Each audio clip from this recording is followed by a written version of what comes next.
StreamYard. Here we go.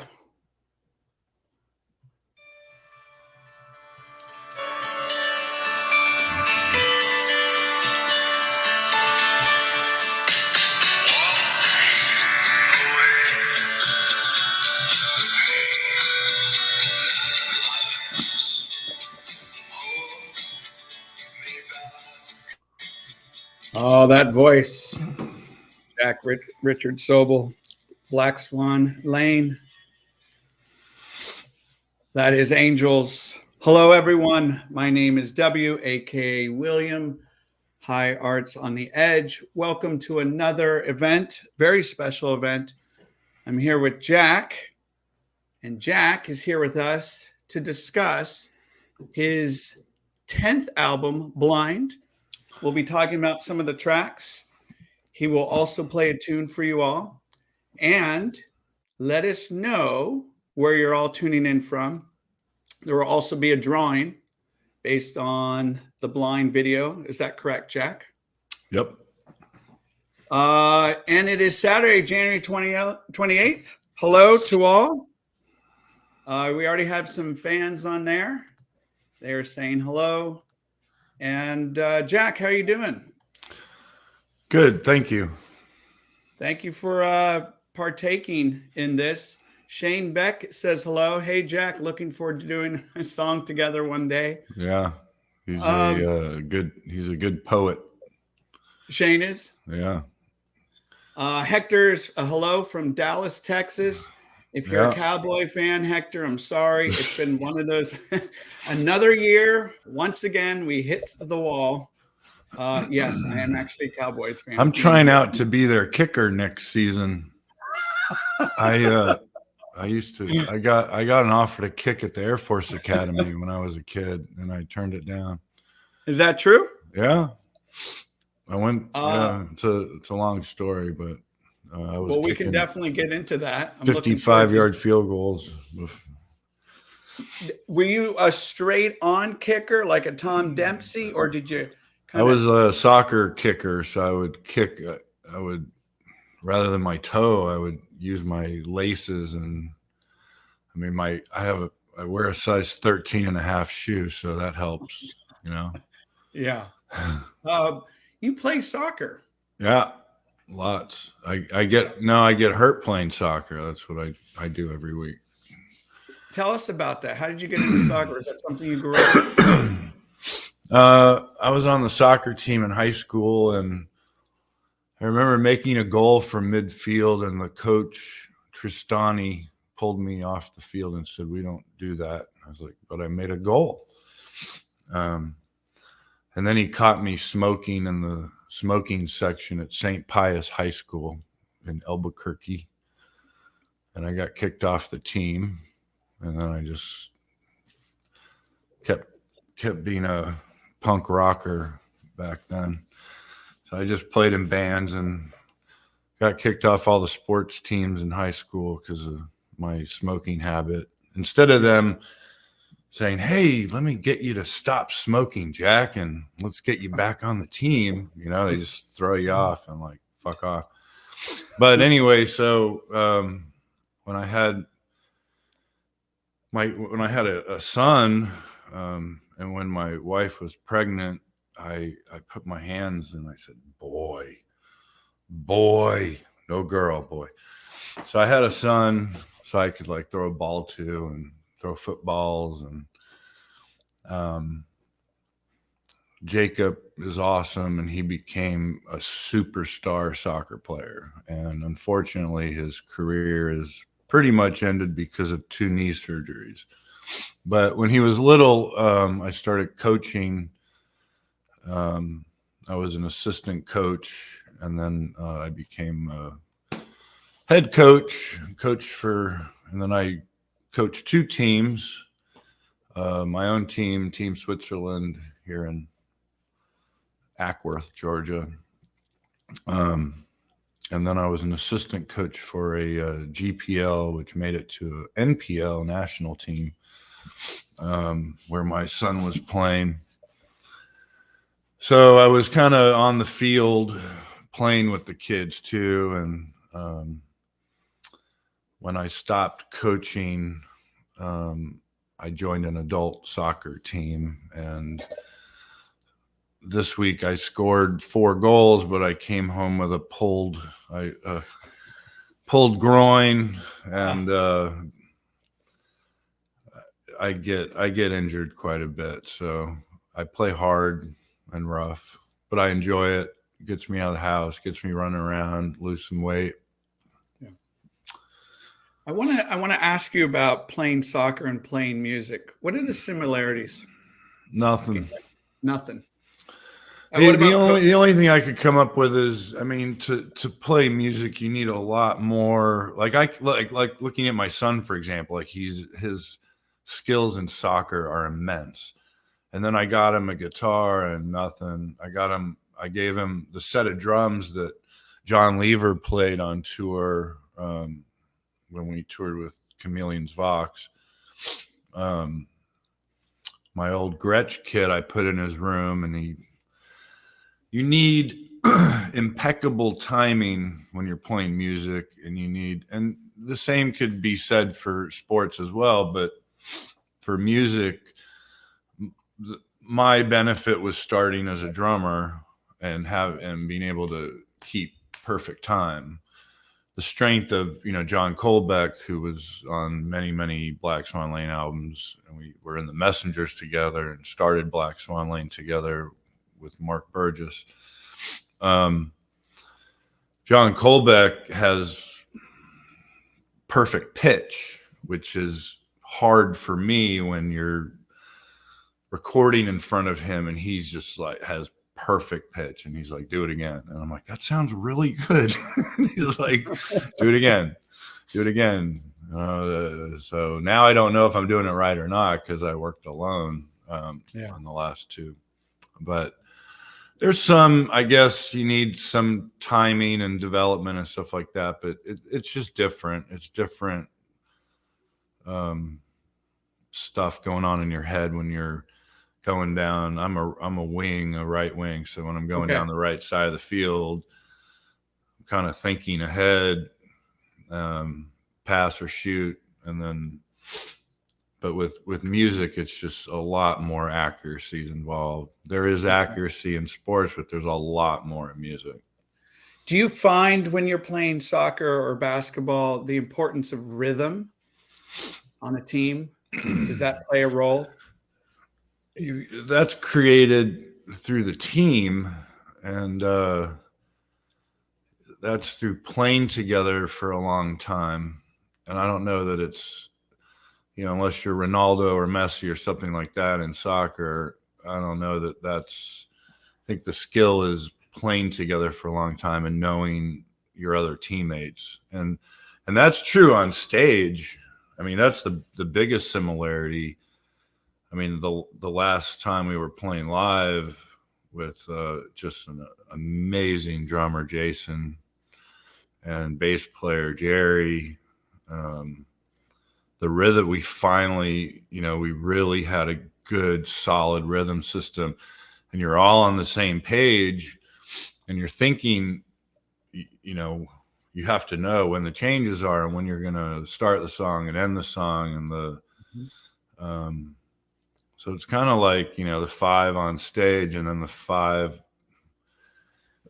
on a basketball court or whatever. You have to be in tune with each other and have rhythm. By the way, people are tuning in. We have Frederic. Oh, Shannon's here. MC Rap Raps. Hey, Shannon. Mary's here. Jason's here. Chris is here. Hey, Chris from Minnesota. Steve from Boston. Is that Sumner? Yes. Jason, there's a big thing about Jason Sumner, because I may have never been where I am right now without Jason Sumner. Why is that? Who's from, grew up with in Albuquerque, New Mexico. And I don't drink like you, but I can't stop this shit. So sorry. Jason and I were in a band together, and a bass player and just a fun dude, man. And I think I guess we rehearsed at his house, and I'm always on time, so I was either early or on time. So I got to his house, and he put on. That was the first time I'd ever heard the Chameleons UK. It was with Jason Sumner, and we just recently reconnected. And he's actually in. He was late to the party to get me his damn video for Blind, but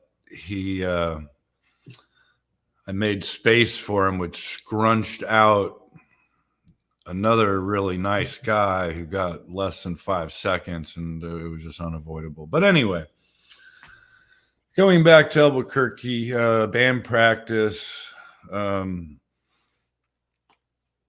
I got there early, and he put on Swamp Thing by the Chameleons on vinyl, and I was like, damn. And we were all like, I mean, he was into Fields of the Nephilim and Sisters of Mercy, and I mean, it was probably the first time I had heard Sinead O'Connor playing out of his sister's room in Albuquerque. And this is the late 80s, and I was a junior in high school. And I heard Swamp Thing at his house, and I was like, that's incredible. And then I started buying Chameleons albums, and it was years and years and years. It was like I was telling so many people about the Chameleons and exposing them to the Chameleons, and then I gradually, really started getting in. And I had already been into I was listening to everything from the Jam to the Smiths to, the Style Council, to Joy Division, Bauhaus, you name it. But the Chameleons resonated with me because of the guitars and Dave Fielding's, Red, the guitars going. And that's what got me into the band you like, Kitchens of Distinction. So just these swirling, affected guitars. And so I kind of, in our studio and our effects and on my racks in the studio, I've developed my own, when we record, we name it BSL guitar left, BSL guitar two, BSL. So that's, at the end of our songs, there's a swirling of different guitars going on. And it wasn't ever meant to copy anybody. It was just something I love hearing, is those guitars and the swirling. And then I got into the Cocktail Twins and Lush, and hearing, the music from that. But what I really liked about the Chameleons was the, live drums with John Lever, and the lyrics and the lyrics, especially, not necessarily the vocals, but especially the lyrics, they were intellectually stimulating. Yeah. And a lot of bands are just like, that's dumb. And it's hard to find bands that focus on just not singing baby or girl or, and that's what I've been focused on, especially in the last 2 albums, is, I've been really pissed off. So it's been easier to write words when you're upset about something or mad about something. Yeah. You mentioned Albuquerque, and how long did you live in Albuquerque for? I was born in California, and I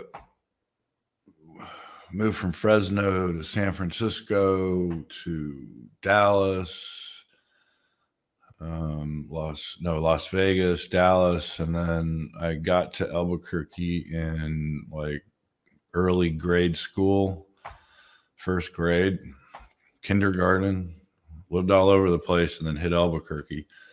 Lived in the Sandia Heights near the Sandia Mountains, and that's where one of our songs comes from, Sandia. It's an acoustic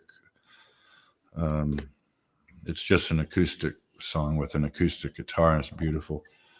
But and then I moved to the valley, the West Valley in Albuquerque, and spent from, I guess, kindergarten, first grade through high school and my first semester of college at University of New Mexico, and played in several bands out there.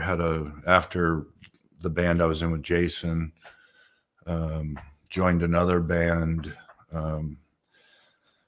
called Waterfront, and we had an Irish singer named Juxton, and we were playing big theaters, and it was short-lived because I decided I fell in love with a girl. That's always the downfall of society.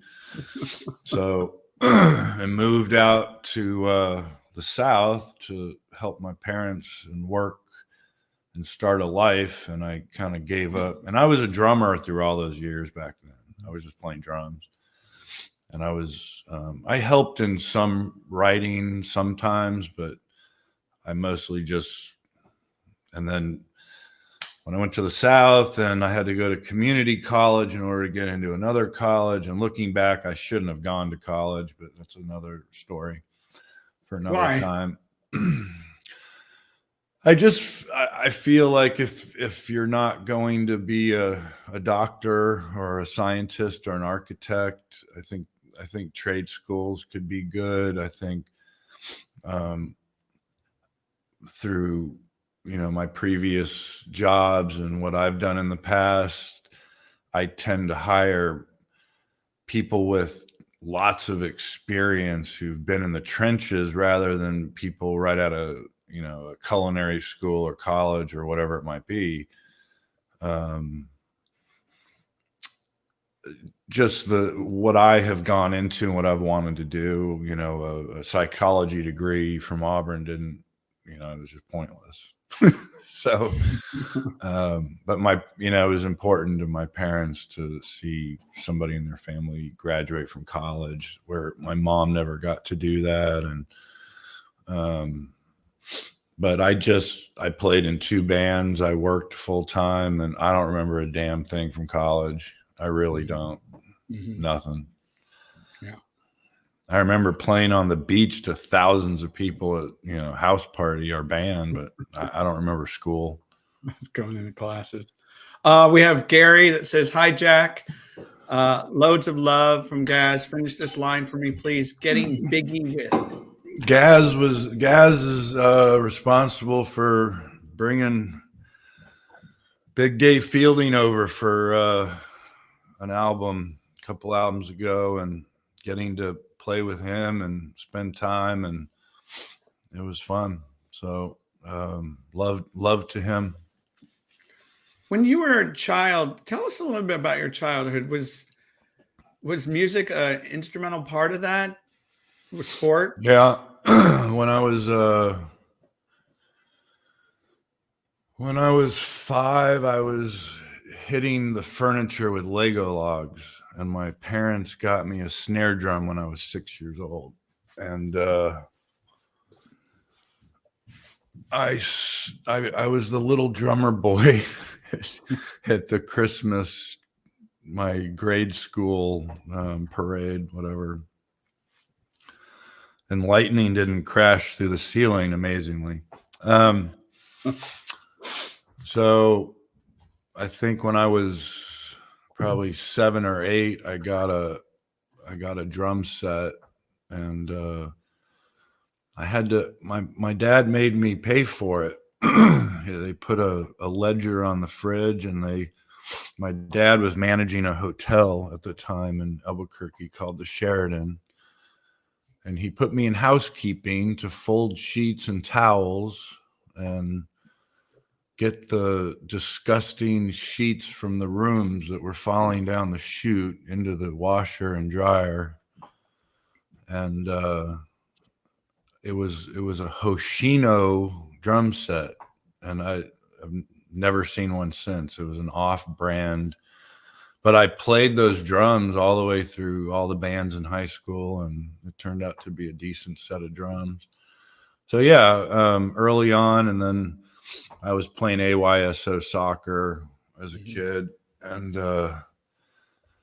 but always, I had my headphones on with a tennis racket, listening to my dad's Beatles album, he had the White Album and Abbey Road, and then they had some really terrible, like Barbra Streisand records too that I didn't understand.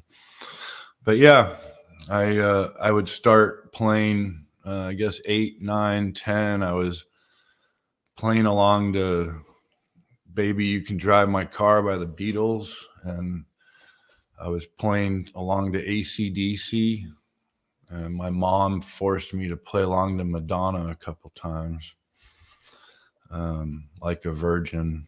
We had the stereo next to the drum set, and at that time they were pretty loud stereos back in the day, the early 80s, and the big speakers, and so I would just play along to records. That's how I learned music. That's it. Did you take drum lessons? No. Okay. I take that back. When I was young, yes, but it didn't. It only lasted a few sessions. There was this guy, this big black dude named Jesse. Really, I just remember him as a child. Big, sweaty, little tiny room with 2 drum sets in it. And he told me to learn my essential rudiments on the snare drum. I didn't want to do that. I wanted to rock out, I wanted to play the whole set. I didn't want to, it's like you get box from Amazon. I don't read the directions. I just plug it in and see what happens, man. So, Jesse wanted me, I would show up, and he's like, "Did you learn your rudiments?" I was like, "Nope." So, he gave up, and he just threw on a Beatles album, and I also remember him playing Toto, and you really can't. It was amazing, like. When you hear it, it's not a band I normally listen to, but with Toto, Rosanna, is that? Mm-hmm. The drums on that are very complex, and you don't really hear it when you're listening to the whole song. But I remember watching him do that, and he's like, "This is why you need to learn your rudiments." And then he put on a Beatles album, and we just started playing the Beatles. And then he gave up on me. I think it was maybe 3 or 4 sessions, 5 at the most. And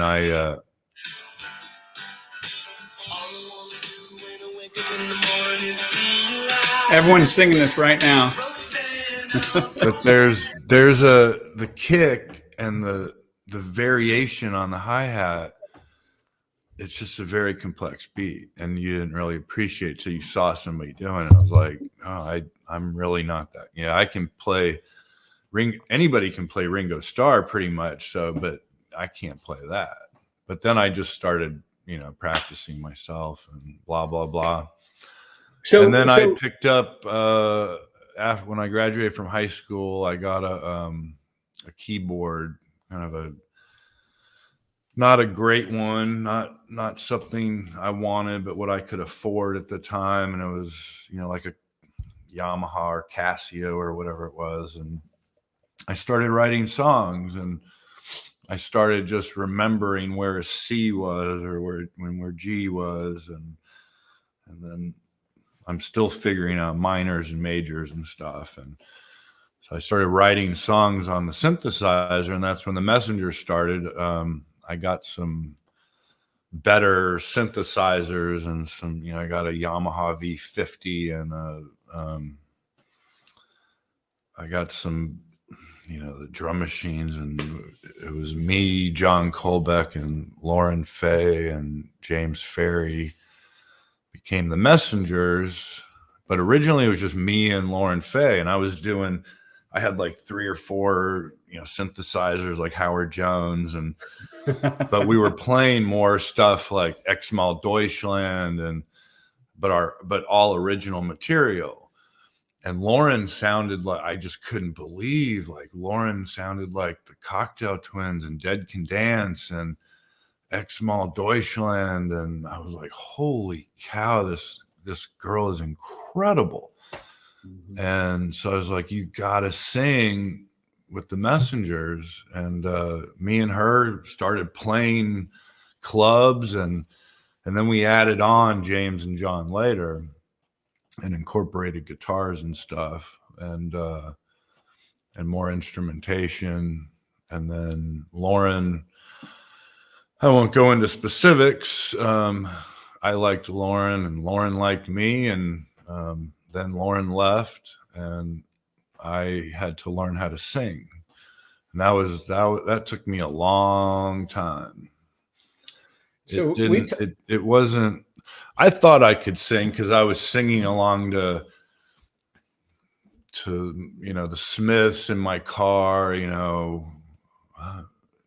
know it's over, and I was singing along to Echo and the Bunnymen and Depeche Mode and all the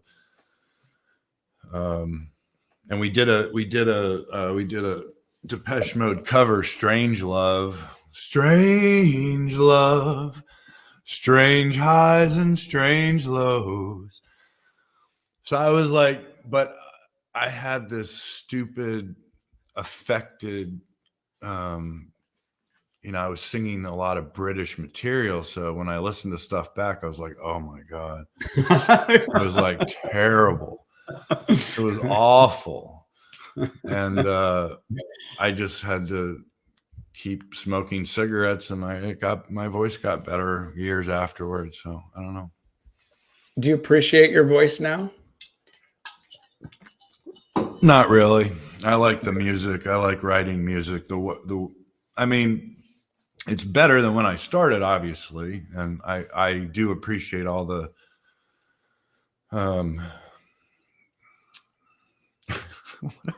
I get some really weird pictures, man.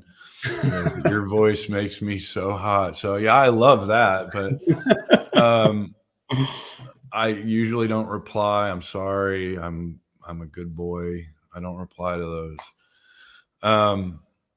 But I can listen to it now. Back then, and I have CDs, by the Messengers and Scott Weiland from the Stone Temple Pilots produced Queen Today by the Messengers.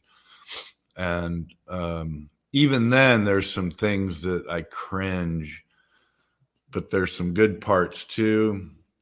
And this was the this was mid 90s, I guess, early to mid 90s. It's just now where I'm like, from Things You Know and Love, from our third album on, is where my voice, I could accept it. And it started, I started liking, like, Only I Will Miss is one of my favorite songs of all time, of any band, just listening to it. And that song just came together so nicely and beautifully.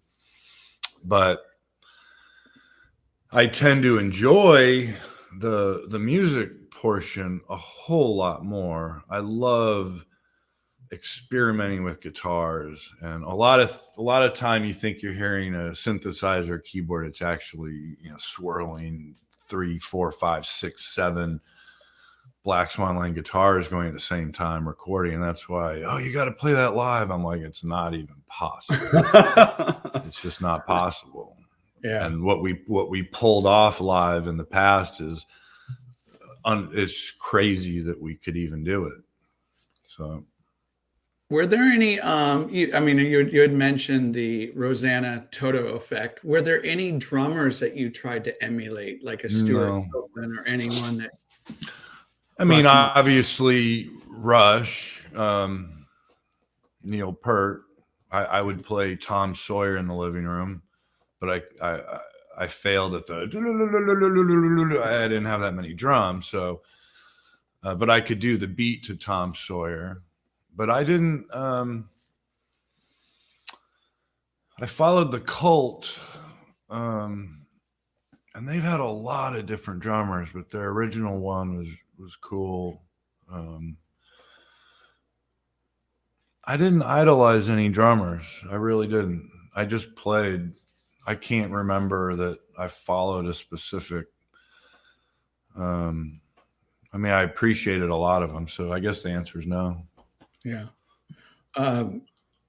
We've talked about kitchens of distinction, and I always felt like Dan Goodwin, the drummer. Yeah, he's badass. He's really Yeah. good. Yeah. Yeah. And you don't really know. And as a until you see it. 3-piece, it's amazing what they did. Yeah.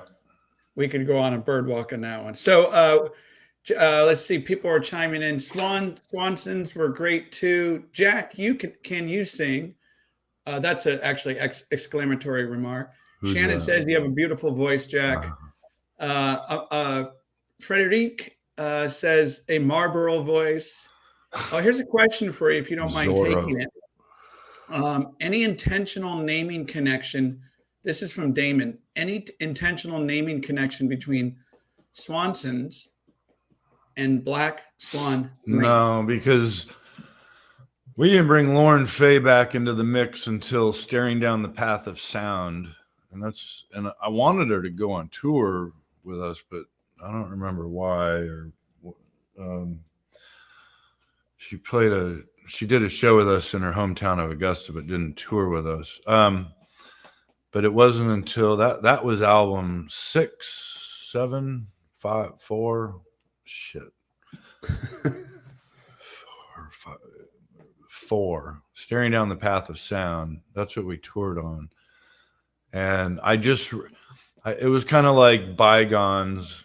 And I said, and I know Lauren, I mean, she was a recording artist for that band. So,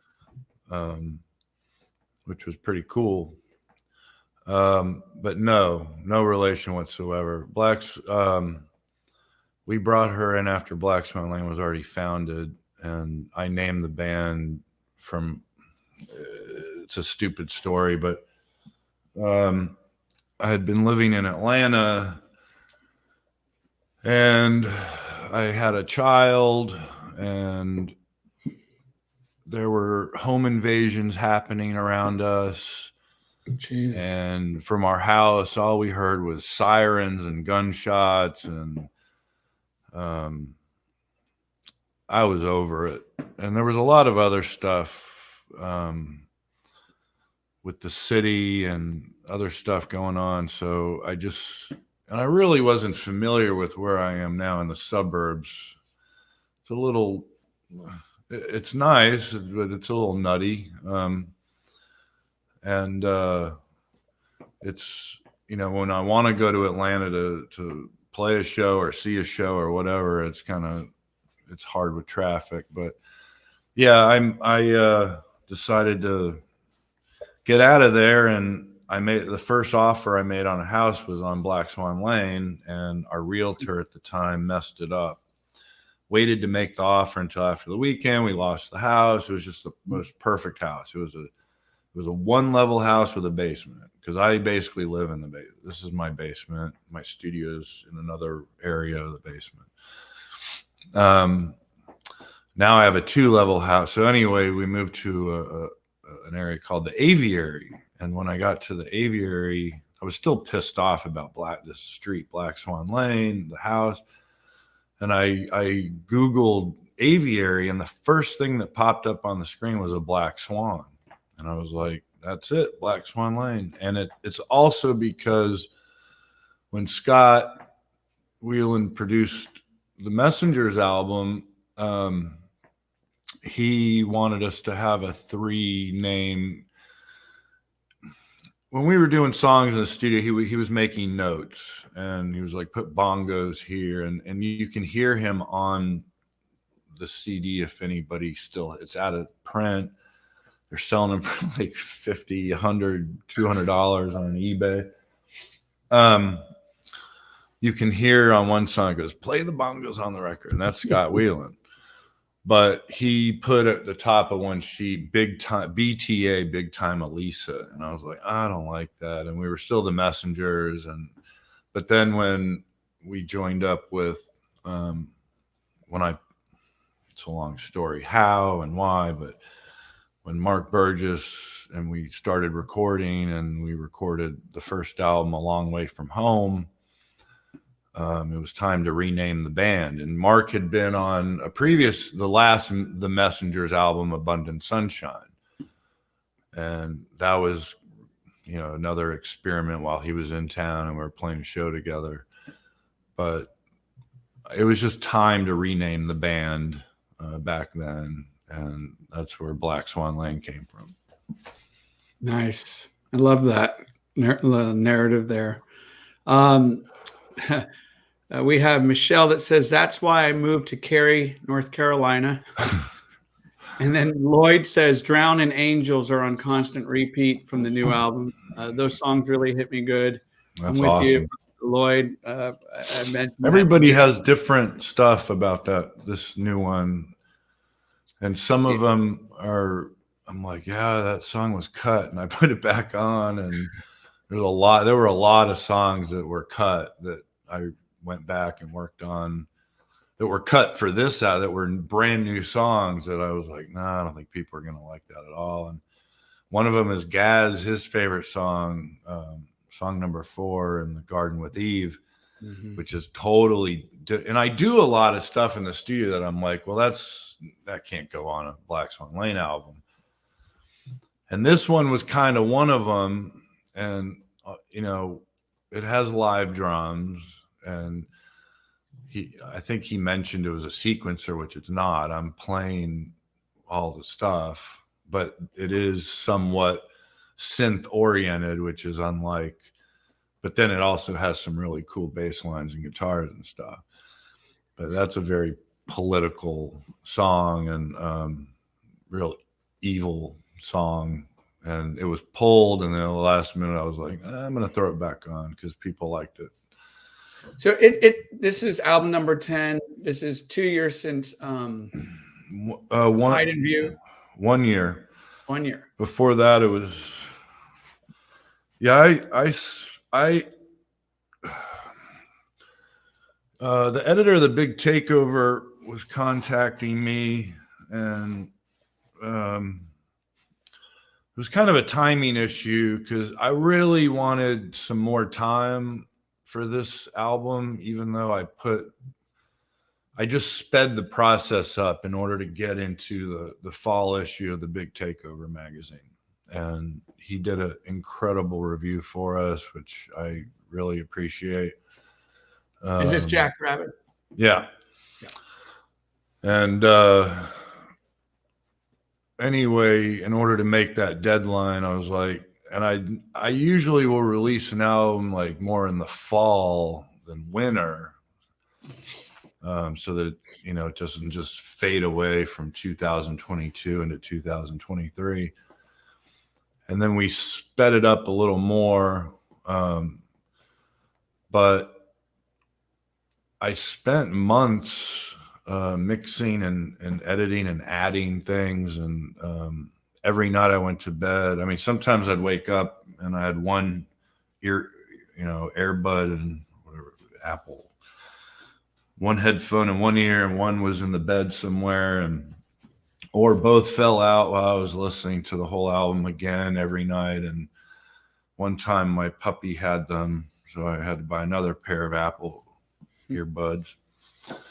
And I would listen every night and make notes on, I'm going to add this here. I'm going to add this here. Or this needs this, or I need to re-sing that. And whereas the first couple albums when we were doing them, in just the speed of light, because we only had so much time with Mark Burgess or Andy Whitaker and Andy Clegg and Eve Altana, who said he doesn't remember doing it.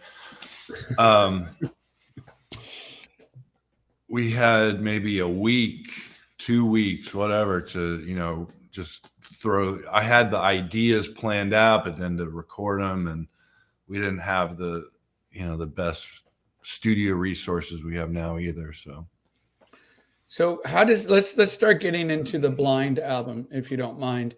How does this album differ from Hide in View in terms of thematic concerns, anything. What were you aspiring to do on this album?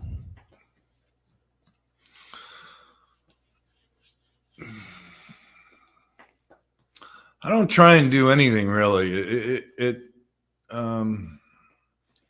whatever comes out. Now, however, always a but or an asterisk.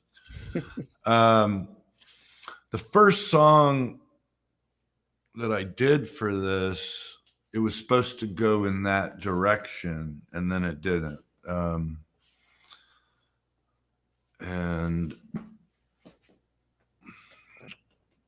But I didn't like Hide in View is still like, if I listen to it now, which it takes me 2-3 months to go back after the release is done to say, okay, I'm gonna listen to it now. And then I'm like, yeah, it's pretty good. Because you've listened to it thousands of times, different mixes.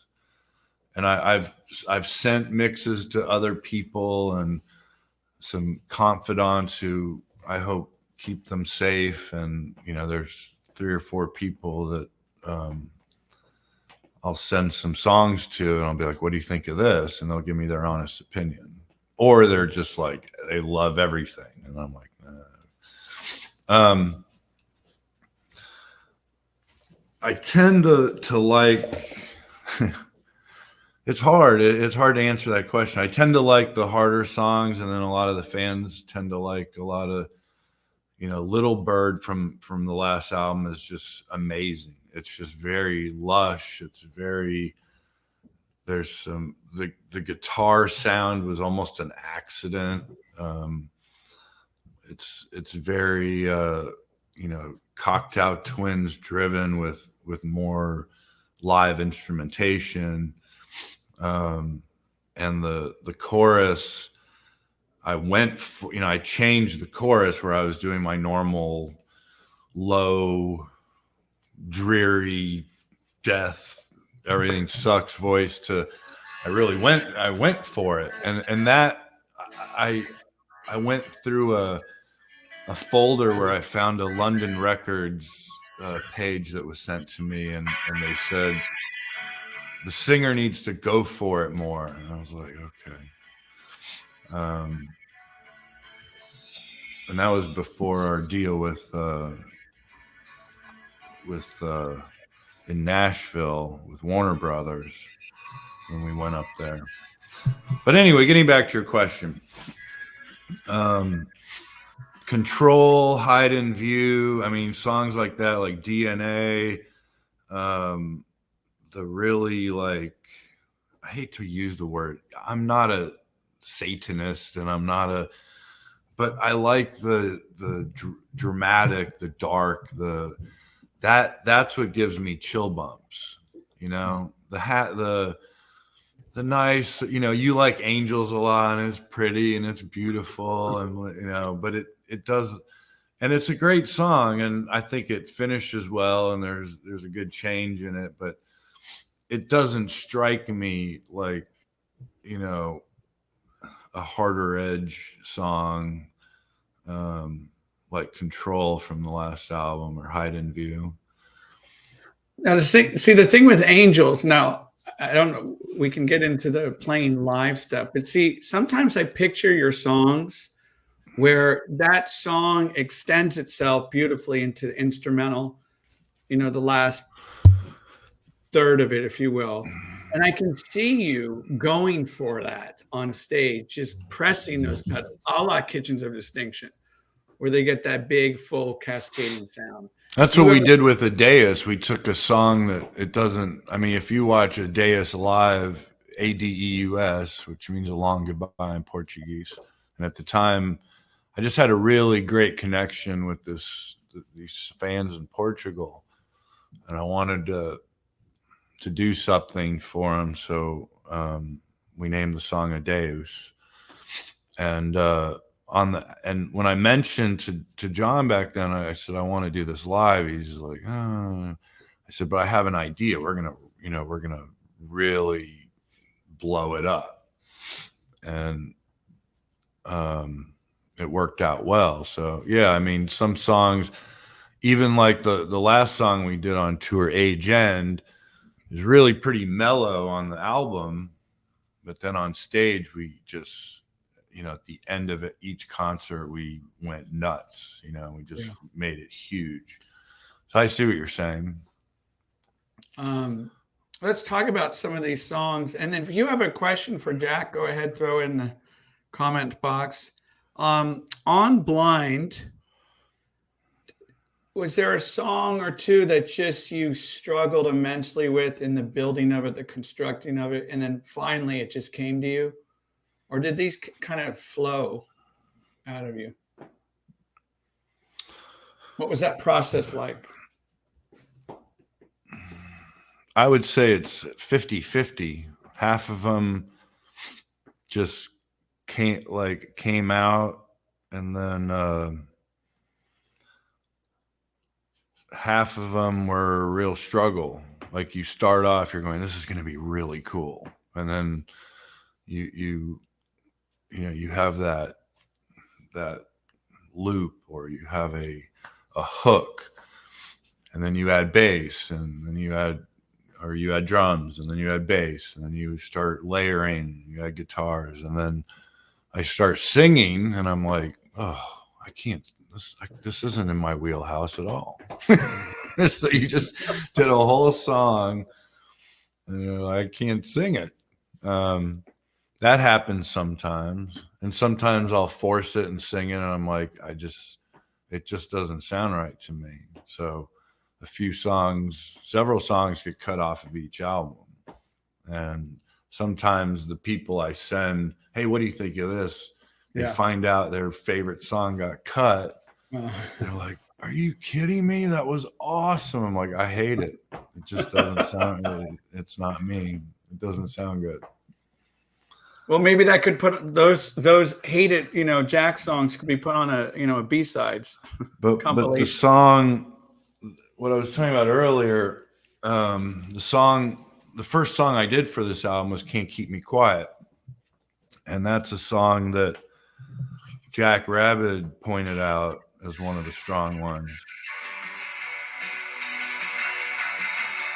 It just comes right out of the gates.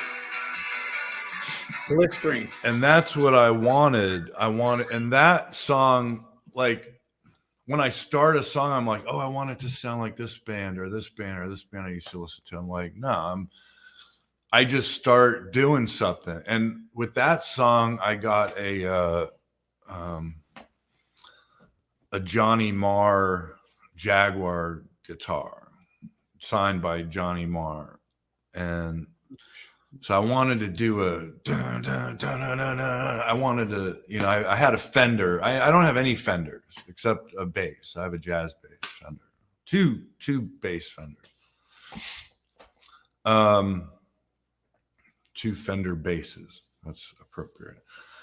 So I finally had a Fender guitar, because I usually use Guild, which I love. I love Guild guitars, acoustics and electrics. So I got this Johnny Marr guitar, and the song I played, it reminded me of Lush, like old 90s, like, I don't know, late 80s, early 90s, whatever it is.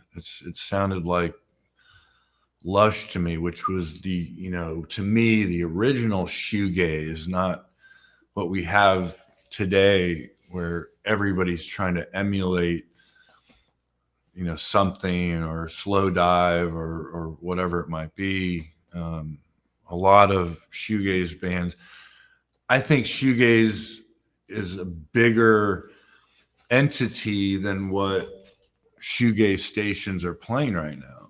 I think that it should include Catherine Wheel and, bands like Low and Mazzy Star, and you name it, Jesus and Mary Chain. That Psycho Candy album is really that's what did it, and now it's just all pretty lushy affected stuff. And some of it, I've heard some stuff on DKFM, and some shoegaze stuff that I went right to Apple and downloaded. So there's a lot of good stuff, but I think it should include more.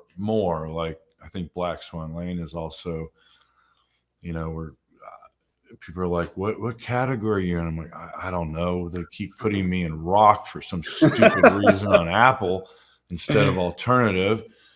And then, but we're we're post punk, we're shoegaze, we're a lot of different things. So you can't pigeonhole into one thing. Can we? Yeah. Oh. No. I hear what you're saying. Go ahead. You wanted to finish that sentence? No. Yeah. I wanted the album to be like mostly just rocking. Can't Keep Me Quiet. I wanted it to all be like that. And then I was messing around on the drums and did this old Dead Can Dance song. This dun dun dun dun dun dun dun dun dun dun dun dun dun dun dun dun. And I've always wanted to use that beat. I mean, since the 80s. And I'm like, I can't use that beat. And no one's called me out on it. Like nobody. No one said, like, that's a Dead Can Dance beat. And theirs is more tribal. And theirs is more, I've seen Dead Can Dance live, which was amazing. And, they have big native tribal drums going, but I was doing more just kick and snare, like dun, dun, dun, dun, dun, dun, dun. So that's how Wishful started, and then I just added to it with bass. But that's one of my favorite Dead Can Dance songs, and I'll let you guys figure out which one that is. It's off one of their first albums. So was the song Wishful we're listening to right now? Did this song come naturally to you? When you remember. I don't remember. Yeah. This one more so than a lot of other ones that when I started, I did a lot of new things on this album that I've never done. I've never had horns on an album before. I don't really like horns. I especially don't like saxophone. But there was one song I could hear. I was going to sleep and I was listening to it and I could hear like da na na na na, and I heard a trumpet and a flugelhorn and then I played it for somebody the next day and they were like, I don't know. This is the first time, and I'm used to the other party I send the song to going, yeah, that's cool, and they were like, I don't know about the horns. So, but I went with it, and it worked out. So I just started. I did a lot more experimenting on this album, and I did a lot more learning. I did a lot more learning about bass lines, rather than just playing along with the song. I learned. I'm not a bass player, so I've played bass. I've played bass on other albums, but John Colbeck was always the one to show up and play bass. Mm-hmm. When I came up with the idea for the song and I had the demo and I would play bass, I would just go dun dun dun dun dun dun dun dun dun dun. Well, he would show up and be like dun dun dun dun dun dun, and he would make what I did better. So now I'm trying to emulate, okay, well, what would John do? And Mr. Perfect Pitch, who isn't really doing music now and is working a nuclear power plant, for Christ's sake. Oh shit. So now I'm trying to learn more about notes and minors and majors, and there's still so much to learn about production and in Pro Tools, but mainly in playing. Like, I think I still have great timing and I can play drums blindfolded, but I could do a whole bunch more stuff 20, 30 years ago than I can now. You're like, God, I think I have arthritis. So I'm still playing on time, which is good, but I'm not doing what Jason could do on stage. And when he did an album with us in the studio. So does it come naturally? I don't know how to answer that. Sometimes it does, and sometimes it doesn't. The words never do. I was going to ask you about because I start with music instead of words, or sometimes I'll just write. Lately, it's in my iPad rather than a notebook, which there's some good things and bad things about that too. But I'll keep a pad open or my iPad, and if I think of something cool, I'll just write it down in any order. And then when I write a song, I can hear the whole thing. I can see it and I can hear it, but it's not recorded yet. And I'll do all the music, and then I gotta put a puzzle together. And that's not the way a lot of songwriters do it. They'll do it together, or they'll write the melody to the words, and I write the whole song, and then I have to come up, and I'm like, oh, I gotta come up with words and sing it. I don't want to do it. I want to, I'd love to just do instrumental albums, because the words are a pain in the ass, and you have to. And some things I do have written already that I'll grab from. But a lot of times I'll just start from scratch and play the song and be in the studio, and fitting words to music and doing choruses. And it's very difficult. Yeah. You really have to be good at that and have a knack for that. Yeah. Because it's not easy. And it's what I like the least. Besides tuning guitars before you play them, it's what I like the least. You spoke earlier about the I think you had mentioned the frustration, the anger you felt with these last two albums. If you wouldn't mind sharing, what's the source of that anger?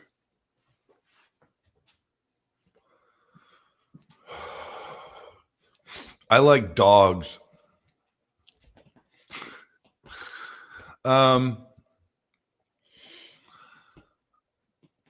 I think Was it state of the world? Was it pandemic? Yeah, I mean, it's like I'm kind of happy when sports are back on TV, and I carry my iPad around with the television going on it, whether it's a show or whatever.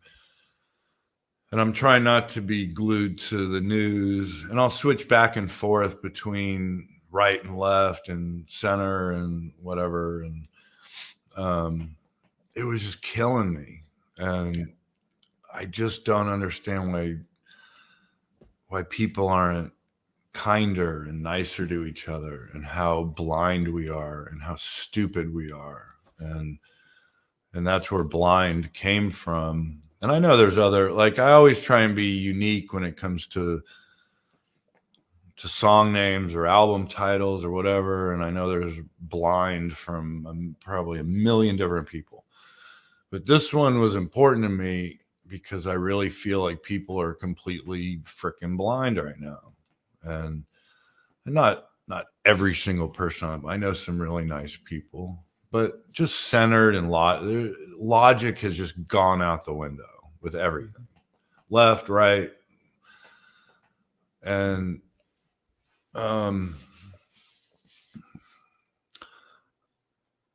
each song had, was I'm beating around the bush because I don't want to, it's tough because I don't want to insult anybody, or I'm friends with everybody. I'm nice. I'm Switzerland. I've got on my soccer team, I've got lunatics who,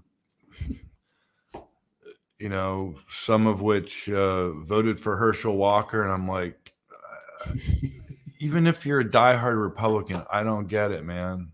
Like, the guy's mental. So I think you need to look at people over party. And I think, a lot of it is about journalism. Some of it's about the news. Some of it's about religious hypocrisy, where I see, you got to practice what you preach. And I just believe in being nice to all people and treating people kindly. And that's where a lot of it comes from. And, I don't want to start sounding like John and Yoko, but that's where I'm getting to, and, are you, if you don't mind me asking this question, through that process, did you expose or unveil anything about yourself that you realize, ooh, I am actually expressing myself in a way that is kind of like these people? I've changed a lot. I remember I had arguments with Mark Burgess in a Chili's parking lot over, he was way left and I was more centered, and I was almost more conservative. And we were fighting like dogs in the middle of a parking lot over stuff. And I've changed over time and developed into seeing other perspectives and other points of view, and realizing that, but so much other stuff has changed as well, that you're like, these people aren't normal. Like I think I did write in my blog, song 4, Satan Evil was about Marjorie Taylor Greene. So, and then some people are like, who's that? I'm like, the craziest person on our planet right now, besides, Putin. I just looking at everything, it just makes me mad. And,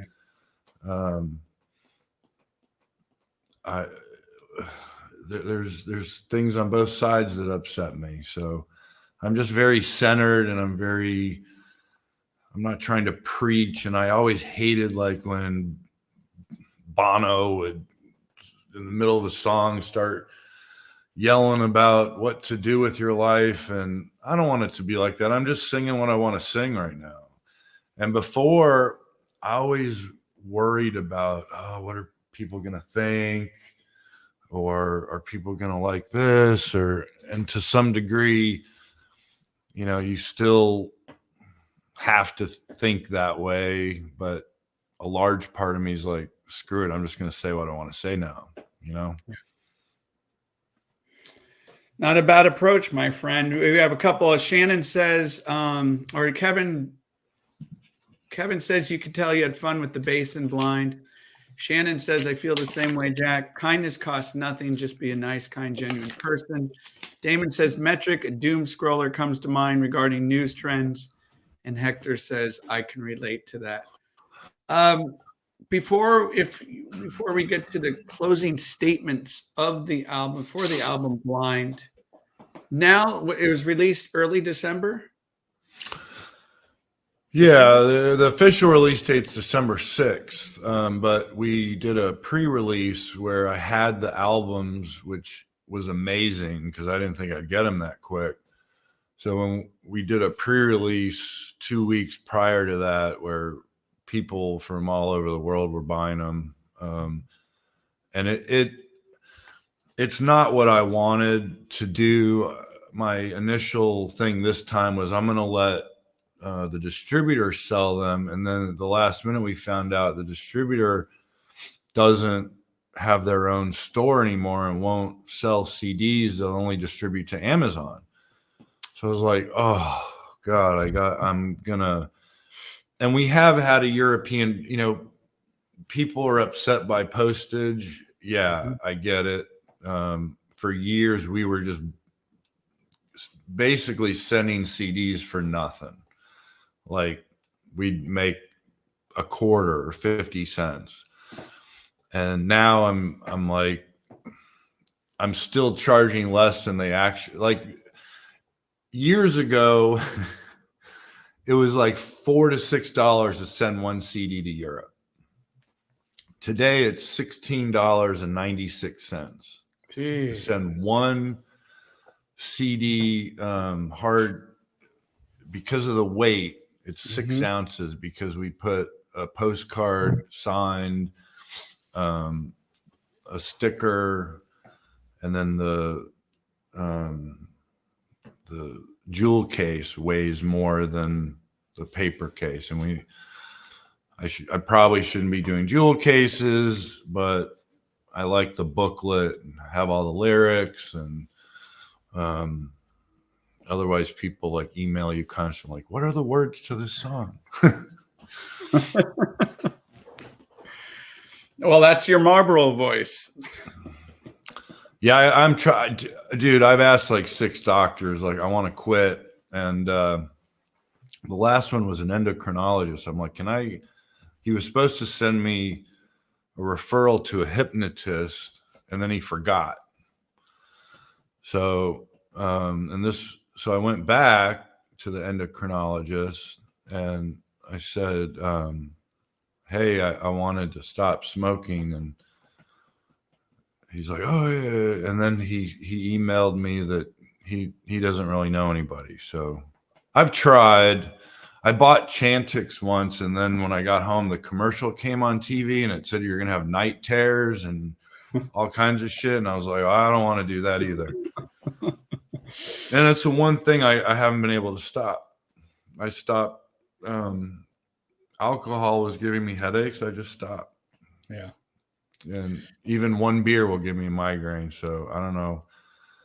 Well, I'm certainly not here to preach to you on how to quit smoking, but I will ask you this question. When you know that is a roadblock and it's something to hurdle over, especially that you play soccer, do you feel it and go, okay? Oh, yeah. 15 minutes in, I feel like I'm dying. Yeah. Yeah. So is that kind of the impetus too? Dude, I mean, why did my high school have a smoking section at a Catholic high school? I don't know. I was smoking cloves with, really cute girls and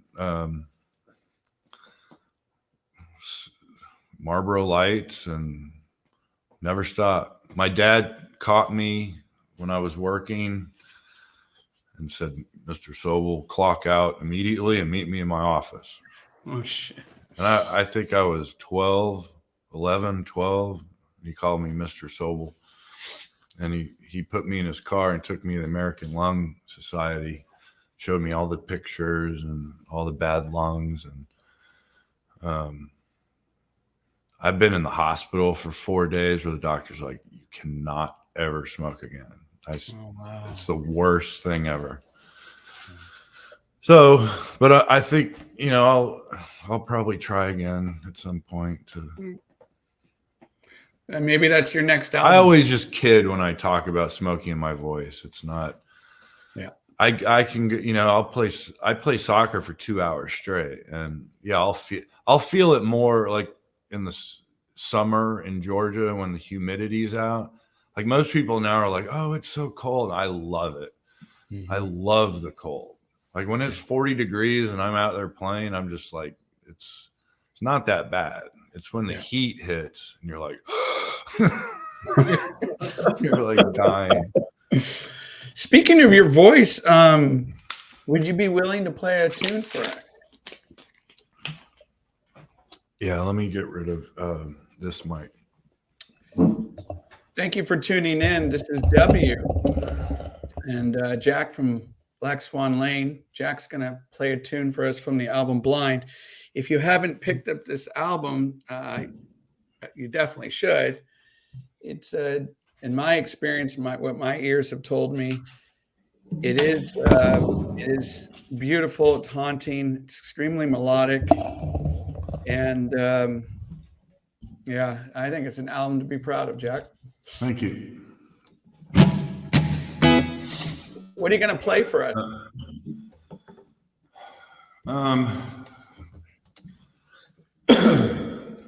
I'm going to attempt to play As Soon As You Can.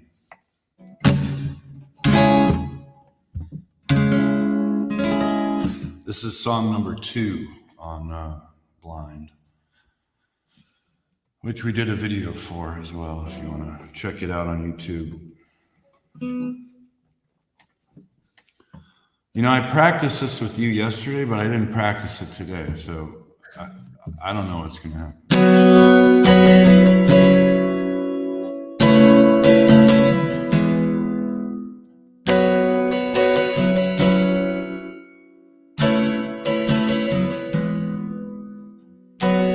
Keep me close, give me space, you rid me of pain, you give me grace.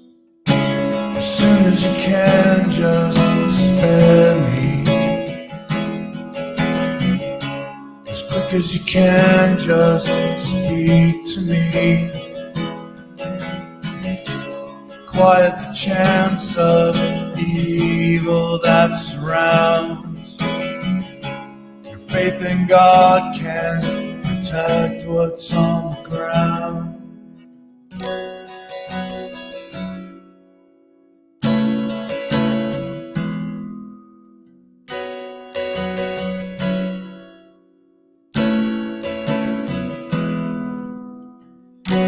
You give me strength, you keep me kind, you make me laugh all the time. As soon as you can, just spare me. As quick as you can, just speak to me. Quiet the chance of evil that surrounds. Your faith in God can protect what's on the ground.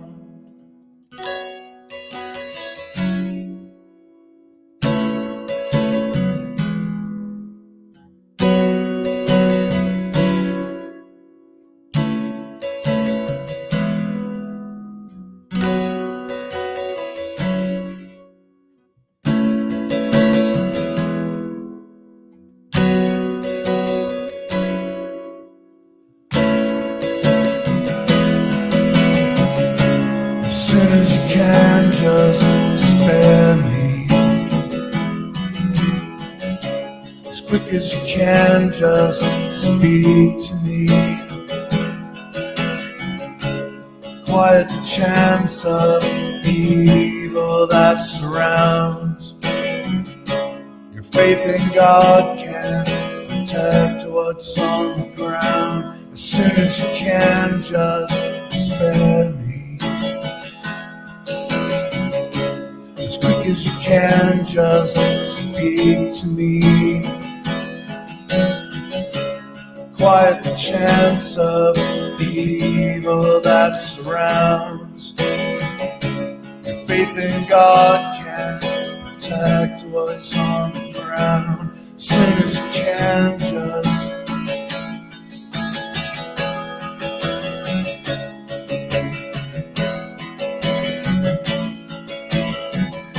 as soon as you can, just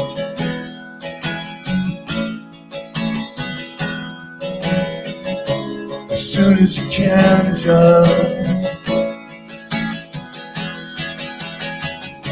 as soon as you can, just spare me. As quick as you can, just speak to me. Quiet the chance of evil that surrounds. Your faith in God can protect what's on the ground.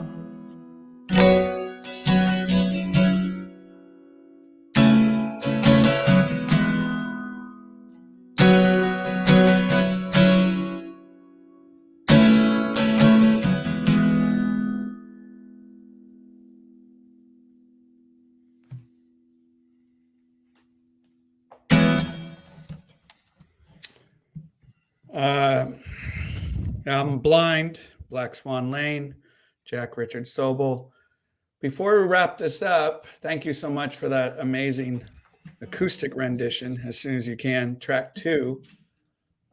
Big hand claps all around from the participants. Oh, What's next for BSL?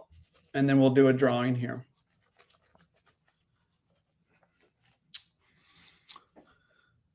I Just taking some told time off. a friend a couple weeks ago, I go, I'm done. And he was crying. But and then this week I wrote a new song. So I don't know, man. All right. I mean, I get it was, I don't know, 2 or 3 weeks ago. I said I was frustrated because of I was like, man, we have like 750,000 hits on this and 1,000,000 hits on this, and like I'm getting like, I got a check for $80. I was like, it's just so much different now than when, you know, even forget about records and CDs. Even when iTunes was pretty cool. I mean, people were buying songs for 99 cents and albums for $9.99, and since then Apple's gone to a streaming service too, so everything's less than a penny. But it hasn't always been about the money. I like being able to send profits and residuals to other band people, and right now we're pretty much negative because I had to, when you upgrade your studio and things break, and people don't realize all that stuff. Yeah. And then when the marketing and the packaging and I think earlier I was going to talk about, we did have a European distributor, and then we hit #1 and didn't get paid, so we took over everything, and now it's just me taking over Wonderland Music Publishing, and I'm recording other artists in the studio, which isn't as fun, but it provides some income to be able to pay your taxes at the end of the year.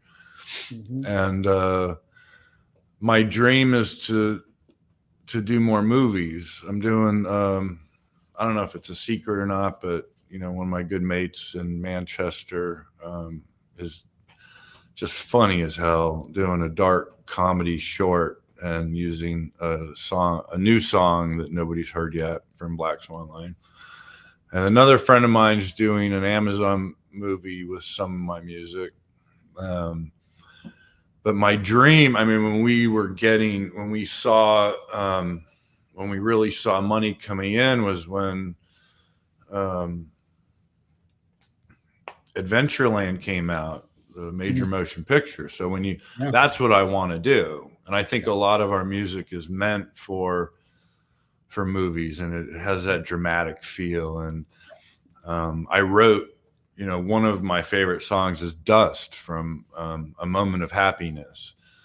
And it just, if you close your eyes and listen to it, it's just hypnotic. And that's what the new song I just wrote this week that no one's going to hear for a while, but it's another hypnotic song that, I really want to put you in a place where you can feel it, Yeah. So Dust was written for a television show that never transpired, and it was supposed to. And that's why Taste My Blood When It's Warm. It wasn't for me. It was for a vampire show. So got it. I mean, I'd love to. I was asked to score this one for Amazon, so that's going to be fun. But I want to get the music in more movies. That's my goal. And if anybody can help with that, let me know. Yeah. And then I'm gonna keep writing. And if there's an opportunity where I have the vibe to get guys together and start rehearsing for a show or the road, it's kind of a, do I want to do it or do I not want to do it? I love putting music out, and I think people should be, if we play or not play, I think they should be satisfied and happy they're getting the recordings that are coming out right now. Yeah.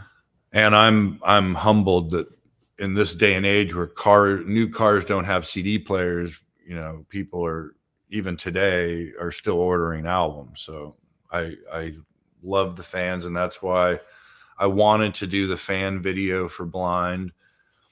And it was hilarious receiving the submissions for Blind, some of which, I put the instructions. I'm like, okay, send me 1 5-second video and send it to this email, and make sure you turn your phone horizontally. Well, I'm not sure that people know what horizontally means. And I got a lot of weird stuff. And I should have maybe put things in bold print and and then I got a lot of cool ones, but I had to manipulate some, and I had to decline a few. And then some people I really wanted in it didn't send a submission in, so I was kind of bummed. Who've really been instrumental in the band, and for what, sickness, illness, I heard all kinds of stuff. But I'm grateful for everybody who did submit, and I'm grateful for people 10 albums in who are still supportive of the band and of me, and I'm just humbled by the whole thing. So what's this drawing? So when I put it out there, which I don't think I'll ever do again because I didn't realize how hard it would be. It wasn't just the receive. I mean, I had to transfer all the video and all the footage to another platform and then edit that and then edit. It was a lot of stuff. So it was hard to do.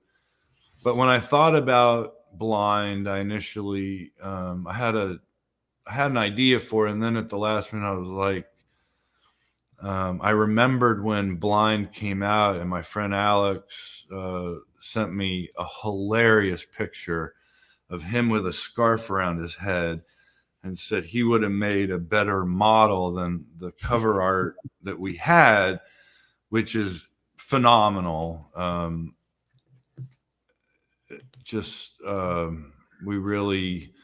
I owe that to my other friend, Robin, who helped me find the cover photo. And that's just a royal pain in the ass every album. I can't explain to you. I'll look at literally thousands and thousands of pictures. And sometimes I'll reach out to a photographer who I don't know on Facebook or wherever, and be like, I'm really interested, and we'll pay you, and I really want this picture. Never hear back. And then this time around we heard back immediately, and last time, but Renee,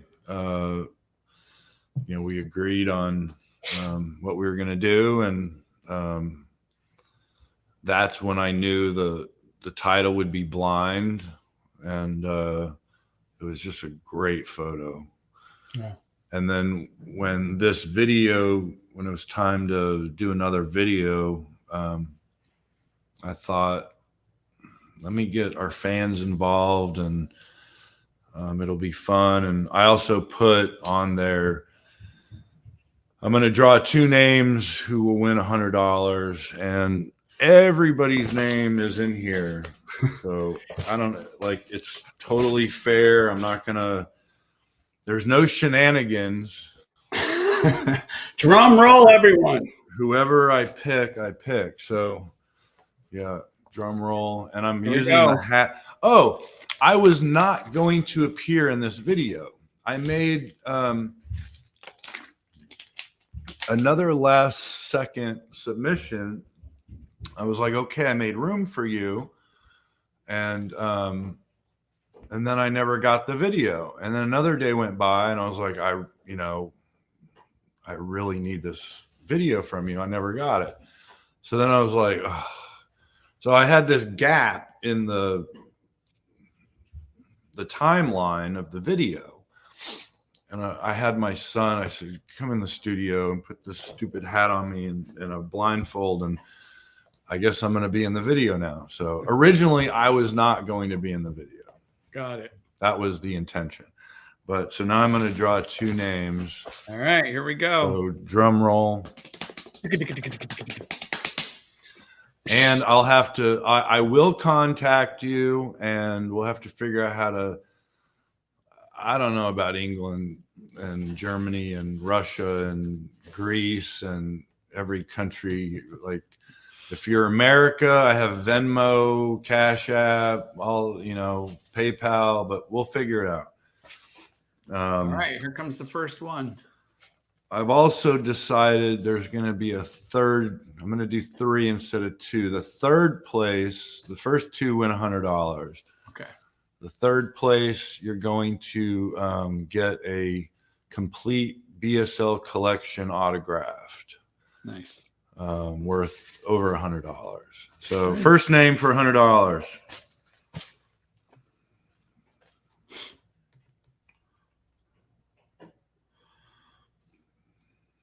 Okay. This person did not want, I said no shenanigans.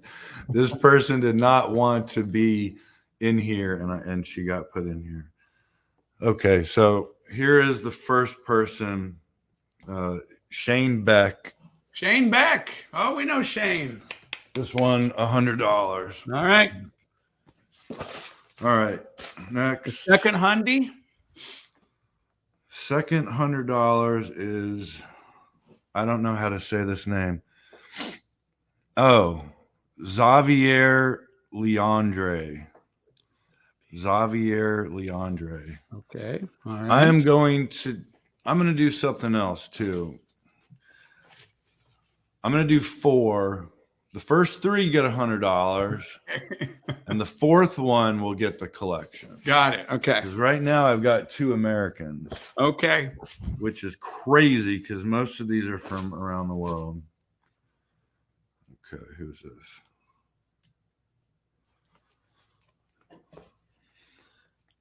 Justin Pumillo is also an American. I'm going to do another one.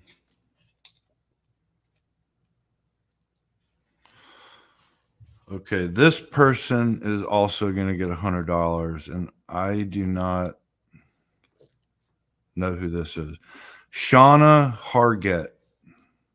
Shauna Hargett. Okay. Okay. This person is going to get a collection.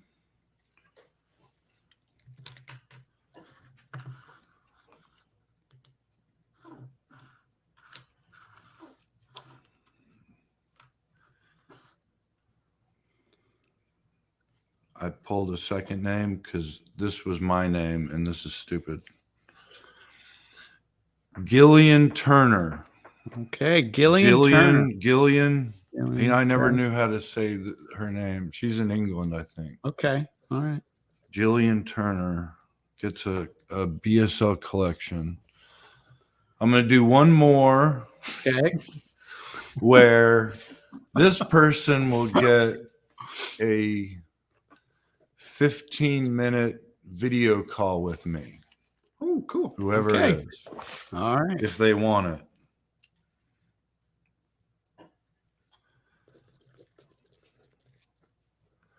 Jason's Jukebox. That's Jason who does online reviews. Jason's Jukebox. Jason Adolf. All right, so Shane Beck gets $100.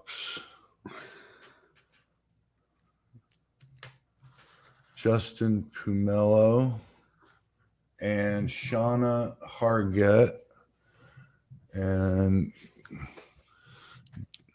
in England, is it Gillian or Jillian? Can somebody help me? I think this is Ray, the bass player who played with Chameleon's Vox. This is his gal, Okay. Gillian. Okay. Are they? She's gonna get a collection. Did the song? Does the sound? Did it sound all right? Sound great to me. We can. You want me to play you out with one? Yeah. Can you look at the private chat box for a second?